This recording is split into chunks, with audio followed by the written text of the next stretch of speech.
Europe 1. Mais d'abord le journal de 8h sur Europe 1, Fanny Marceau. Bonjour Fanny. Bonjour Dimitri, bonjour à tous. Il va falloir bien plus qu'un café ce matin pour faire passer l'amère pilule des droits de douane américains. Les chefs d'entreprises européens qui exportent vers les États-Unis payent désormais une surtaxe de 20%. Promesse de Donald Trump qui est entrée en vigueur il y a 2 heures et qu'on va tenter de comprendre sur Europe 1 avec vous, Baptiste Morin. Bonjour. Bonjour Fanny, bonjour à tous. Chef du service économie d'Europe 1. Alors d'abord, quels sont les produits européens concernés par cette surtaxe de 20%? Prenons notre cas français, c'est 20% et il s'applique sur nos exportations dans l'aéronautique et le spatial, dans le luxe, les parfums, les eaux de toilette, la maroquinerie et puis sur nos vins et spiritueux. Sur une bouteille à 20 €, ça fait 4 € de taxe. Alors en ajoutant les 25% sur l'acier et l'aluminium déjà en vigueur et les véhicules aussi, la facture totale pour nos entreprises européennes pourrait grimper jusqu'à 80 milliards d'euros par an. Alors certains pays comme la Chine ont décidé d'aller au bras de fer. Baptiste, résultat, Washington a augmenté encore leur surtaxe. C'est le cas par exemple de la Chine, dont la facture sera de 104% pour ses produits entrant aux États-Unis. Quelle stratégie, nous, Européens, avons-nous adapté, Baptiste? Bruxelles doit faire valider aujourd'hui sa liste de produits à taxer. Les amandes, le soja, les bateaux de plaisance, les motos, les appareils ménagers. Des taxes qui entreraient en vigueur en 2 temps. La semaine prochaine d'abord, puis à la mi-mai. Mais ça, c'est la réponse aux droits de douane sur l'acier et l'aluminium déjà en vigueur depuis plusieurs semaines. Pas sur les 20% qui entrent en vigueur depuis ce matin. Là-dessus, Bruxelles privilégie la négociation et c'est là que les discussions pourraient porter sur le gaz américain, le fameux GNL. Il y a quand même une lumière au bout du tunnel, Baptiste. La France et l'Europe peuvent profiter de ce bouleversement économique pour tirer leur épingle du jeu. Oui, je vous annonce beaucoup de mauvaises nouvelles depuis quelques jours. Voyons le verre à moitié plein. Les États-Unis s'isolent, la Chine en profitera, ça c'est certain.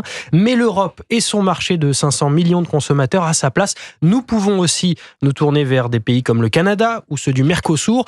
Peut-être est-il temps de dessiner une nouvelle carte des échanges internationaux. Merci beaucoup Baptiste Morin. Notez que le ministre de l'économie réunit d'autres membres du gouvernement à Bercy aujourd'hui pour voir la riposte que pourrait mener la France face à cette hausse des droits de douane américains. Alors comment maintenant régler le problème des OQTF? Comment expulser ces étrangers en situation irrégulière que la France ne parvient pas à renvoyer chez eux? Alors à cette question, Laurent Wauquiez propose une solution radicale. Oui, ce matin, dans un entretien exclusif au JD News, le candidat à la présidence des Républicains suggère d'envoyer ces étrangers à 4000 km de l'Hexagone, dans l'archipel français de Saint-Pierre-et-Miquelon. Idée qu'il a défendue sur CNews hier soir, Arthur Delaborde. C'est un choix clair que Laurent Wauquiez veut laisser aux étrangers expulsables les plus dangereux. Soit vous rentrez chez vous, soit vous partez à Saint-Pierre-et-Miquelon, à 4000 km de la métropole. Le chef de file des députés LR propose un aller simple sans vol retour. Vous n'êtes pas dans l'espace Schengen à Saint-Pierre-et-Miquelon. Ce qui veut dire qu'on peut contrôler. Ça veut dire qu'ils n'ont plus la possibilité de revenir sur le territoire métropolitain. Ça veut dire qu'au lieu d'avoir ce système qui est extrêmement dangereux, où en réalité vous les relâchez dans la nature, vous avez la possibilité de les contrôler. Laurent Wauquiez mise sur le caractère dissuasif de la mesure. Je suis convaincu que la plupart des OQTF refuseront de partir là-bas. Et que donc ils reprendront le chemin de leur pays. C'est ce qu'on cherche. Le candidat à la présidence des Républicains répond aussi à la pluie de critiques qui s'abat sur sa proposition depuis hier soir. J'ai toujours eu face à moi toute cette corde de bien-pensants qui vont tous être déchaînés pour surtout éviter qu'on fasse quoi que ce soit. Laurent Wauquiez l'assure, sa solution est immédiatement applicable. Pas besoin d'une loi pour créer un centre de rétention administrative à Saint-Pierre-et-Miquelon. Arthur Delaborde du service politique d'Europe 1. Parmi les réactions hier, celle du ministre des Outre-mer, Manuel Valls, qui dénonce, je cite, des méthodes de colons, estimant qu'aucun territoire français ne mérite d'être traité comme une zone de relégation. La place des OQTF, c'est dans leur pays, sûrement pas dans un territoire français, a pour sa part réagi Marine Le Pen. Et à Strasbourg, Sciences Po va bien conserver son partenariat avec l'université israélienne Reichmann. Oui, on vous en a beaucoup parlé sur Europe 1. Les blocages et les manifestations des étudiants pro-palestiniens qui ont perturbé les cours ces derniers mois n'ont pas atteint leur objectif. Le conseil d'administration s'est prononcé hier soir à 2 voix près en faveur du maintien de cette relation privilégiée avec l'établissement israélien. Conquérir le pouvoir, étendre leur influence, constituer un califat mondial, voilà les 3 ambitions des frères musulmans. Décrites ce matin sur Europe 1 par l'historien Michael Prazan, dont vous pouvez retrouver l'interview intégrale sur europe1.fr. Le frérisme, de plus en plus présent en France, c'est d'ailleurs l'objet d'un rapport que le ministère de l'Intérieur annonce dévoiler sous peu et dont le journal L'Opinion a pu se procurer quelques extraits. Antoine Bienvaux. Oui, selon le journal L'Opinion, ce rapport décrit les frères musulmans comme une menace qui s'étend de manière pernicieuse et progressive. Les deux auteurs du texte pointent notamment un risque pour la cohésion nationale encore plus puissant que le séparatisme salafiste. 130 à 140 lieux de culte musulmans seraient affiliés aux frères musulmans selon le rapport.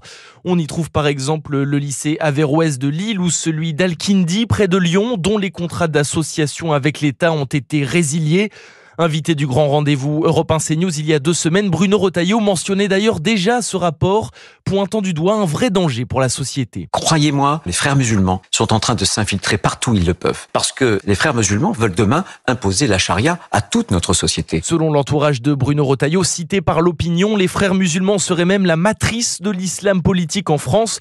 Le ministre de l'Intérieur appelle d'ailleurs les préfets à être très vigilants face à tout soupçon de clientélisme sur les listes électorales en vue des prochaines élections municipales de 2026. Antoine Bienvaux. Vous écoutez Europe 1 matin, il est 8h07. La fin de vie, de nouveau au cœur des débats à l'Assemblée nationale en commission des affaires sociales dès ce matin. Une proposition de loi séparée en 2 textes, comme le souhaitait le Premier ministre François Bayrou. L'un sur les soins palliatifs, l'autre sur l'aide active à mourir, sorte de suicide assisté dont les conditions d'accès inquiètent de nombreux soignants et qui vont être au cœur des discussions, notamment pour ce qui est des patients souffrant de maladies mentales, Maï-Hélène Trémollet. Une affection grave et incurable qui engage le pronostic vital en phase avancée ou terminale. C'est le premier critère auquel s'ajoute la condition de souffrir de douleurs réfractaires ou insupportables. Des critères encore trop flous pour une partie des députés qui alertent sur la qualification des douleurs, craignant une extension à terme de l'accès à l'euthanasie.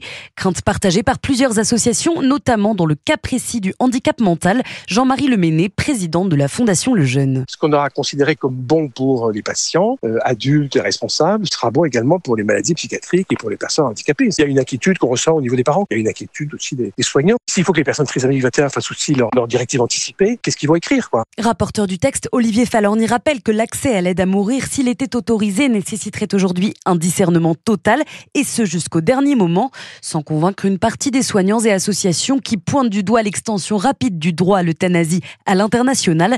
Ainsi, le mois dernier, l'ONU recommandait au Canada, dans un rapport, d'abroger l'aide à mourir pour les personnes dont le seul problème médical est une maladie mentale. Maï-Hélène Trémollet. Et en football, le choc ce soir en quart de finale aller de la Ligue des Champions. Le PSG reçoit les Anglais d'Aston Villa. Au Parc des Princes, à 21h, match dont le risque est évalué à 3 sur 5 par les autorités qui ont prévu un gros dispositif policier, notamment dans les gares et les aéroports.